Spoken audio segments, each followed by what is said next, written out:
Hey guys, how's it going? Today we have a super special guest. His name is Robert Bonfield, all the way Hello. from Tucson, Arizona. I always want to say hmm Tucson, even though I know that's I know it's wrong. Yeah.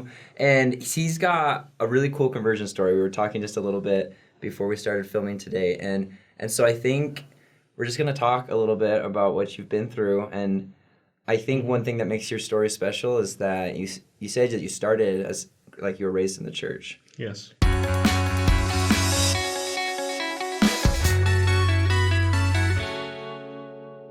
Growing up, was it an all-member family or both your parents members and everything? Well, I was in a family of three. Mm-hmm. There was me, my mom, and my dad. Mm-hmm. And my dad's parents converted to the church when my dad was 5. Okay, And, so he was pretty young. yeah, and there were branches of my mom's side of the family that have been in the church since the early 1830s. Oh, okay, so pretty much pioneer times and stuff.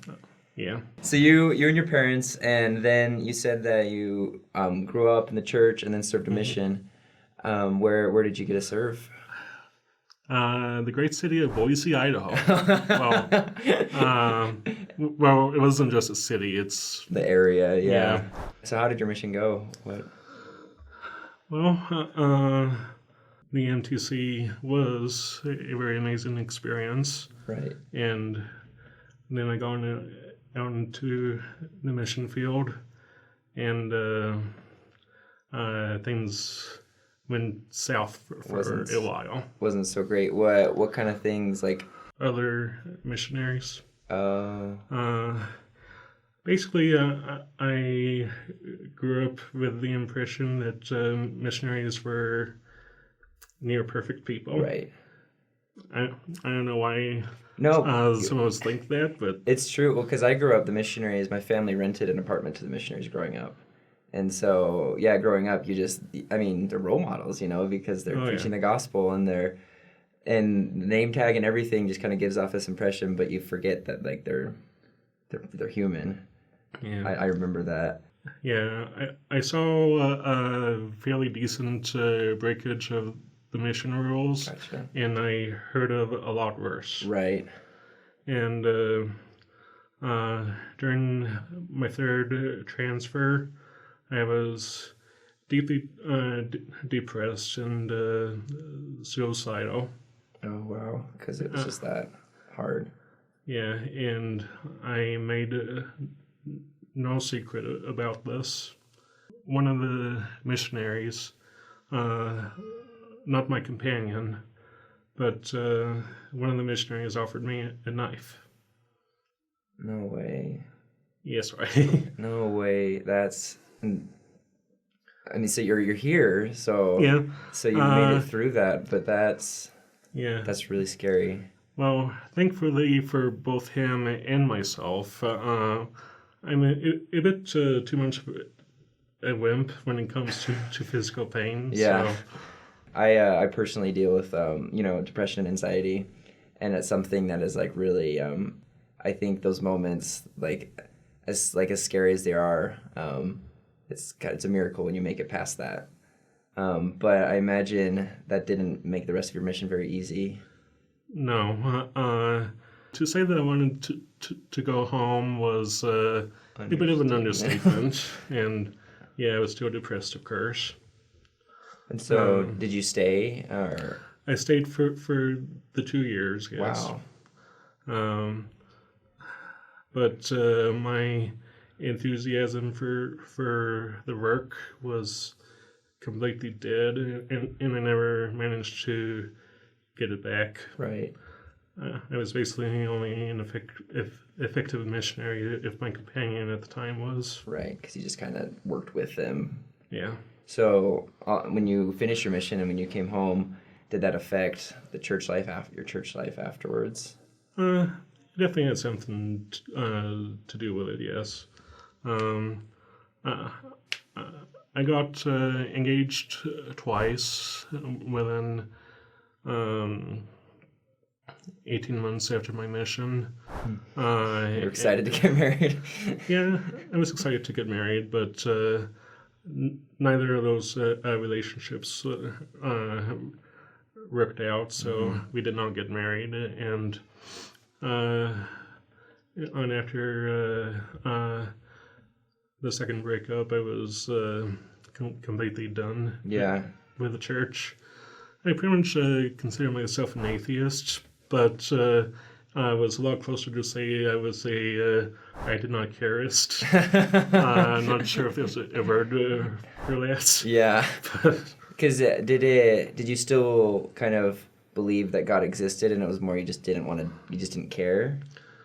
well, for one thing, I did not care, and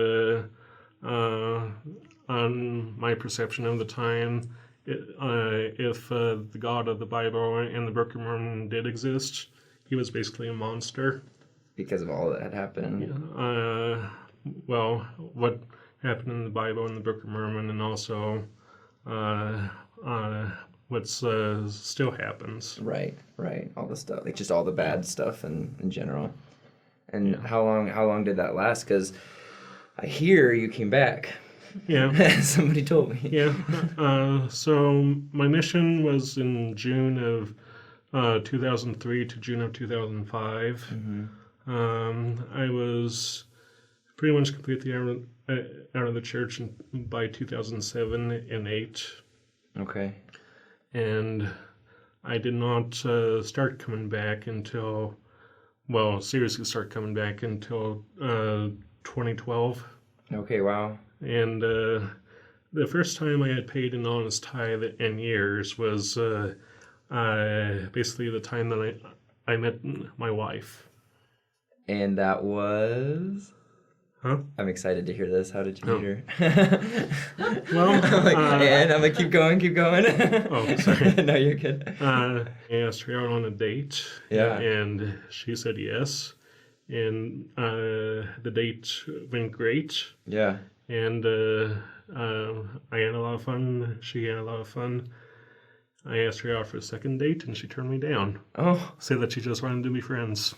ouch! You were friend zoned. Oh. But unlike most people, I took that literally, that she just wanted to be friends. And I was at this point in a hurry to get married. Right. Why would I? Yeah. Where were you as far as your testimony goes and your relationship with the church at that time? My relationship with the church at this time was definitely recovering. Okay. Cool. Starting in 2006, I started getting involved a lot with pornography. Oh, okay. And my relationship with my wife became serious. I started making more and more of an effort to get rid of that addiction. Yeah. We got it taken care of, and well, my wife and I got engaged a few days before Christmas of 2013. So that was a year later, a year after you met? Yeah, a year after we met, and we were married the following May. Wow. Yeah, we continued to talk and visit, and eventually it happened. That's so cool. I think that's moral of the story. You can get out of the friend zone. Yes, I did it. You can too. and I think that's awesome. And I met your wife outside, and you guys have the cutest little baby. Yeah. So I think He's great. Yeah, he looks so happy. So it appears, meeting you guys, that you were both like very happy, seem to be very involved in the church, have this really happy family. Has it always been that during your marriage? Well, both my wife and I have actually had a faith crisis since then. Last July, I ended up having a great deal of postpartum depression. Oh. And then also ended up triggering my more recent faith crisis. Gotcha. And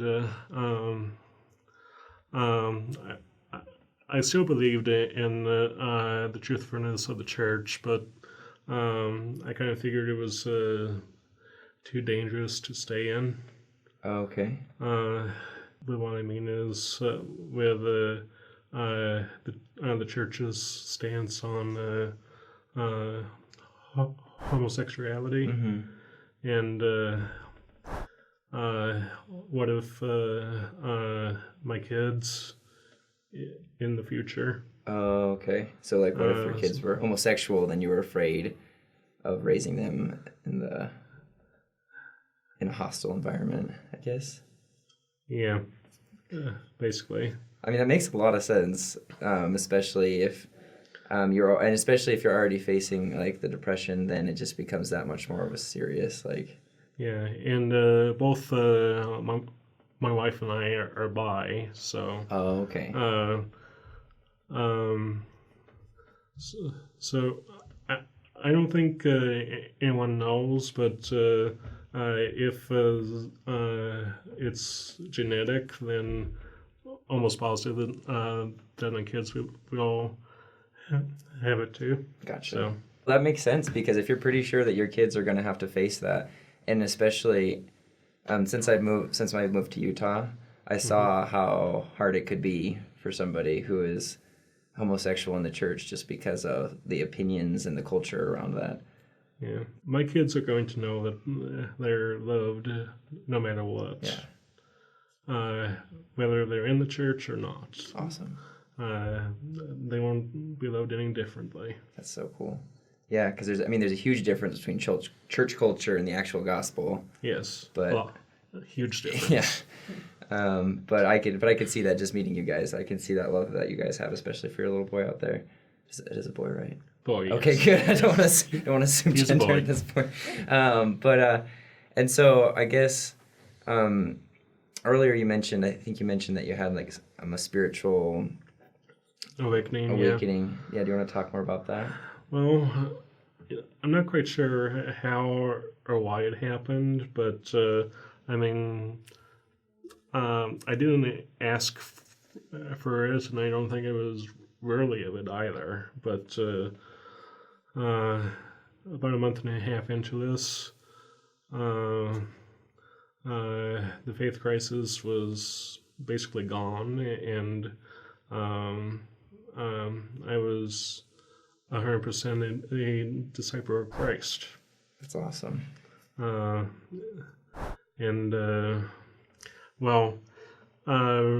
For instance, before last August, me doing something like this would have been completely unthinkable for me. Technically, even talking is outside of my comfort zone. Something like this that thousands of people would see. Right.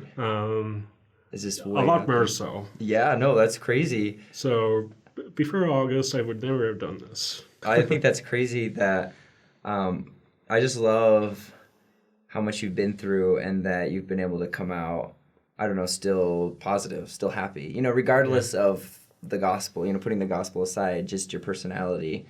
I think that's really cool and how strong you've been. But also that the gospel is still a part of your life. Yeah. Wasn't always, but right. It definitely is now, and I couldn't be happier. Cool. Yeah, so have you noticed a difference from being outside of the church and being back in 100%? Yes. I'm not exactly going to explain specifics, but myself, I was in a much darker place, personally, 10 years ago. And I'm not saying that it's like this for everybody. It was like it for me, though. I think we can see the fruits of all that effort and tithing blessings. You will meet your future wife or husband because of the tithing blessings. Wait a second, I didn't pay my tithing. Yeah, exactly. Well, it's been a journey, and I am still work in progress, and I'm sure all of you are as well. Basically, what I like to ask everyone is to come unto Christ to the best of your ability and the best that you know how. Something that I have long since come to the conclusion of is that I'm a Christian first and a Latter-day Saint second. And Latter-day Saint being second is both a very, very close second and a very, very distant second. But at this point, Jesus Christ himself would have to tell me that the church is not the restored gospel, but I'm completely convinced that it is. And it's not because of what someone has said or didn't say. It's the testimony that I received directly from the source, from God himself. If you're not a member of the church, if you're not now or never will be, that's completely between you and God. Part of a trinity or a Godhead, doesn't matter. Just come into Christ the best way that you know how. Even if you're atheist or agnostic, do what your heart tells you. Be kind to others. And like I said before, when you know differently or understand differently, do differently. And we'll be doing the same. That's awesome. Thanks so much, Robert, for coming on and sharing that with us. And my pleasure. And I hope you guys take that advice to heart. That when you learn something new, act on it, and then we can make the world better. You know, we can be happier.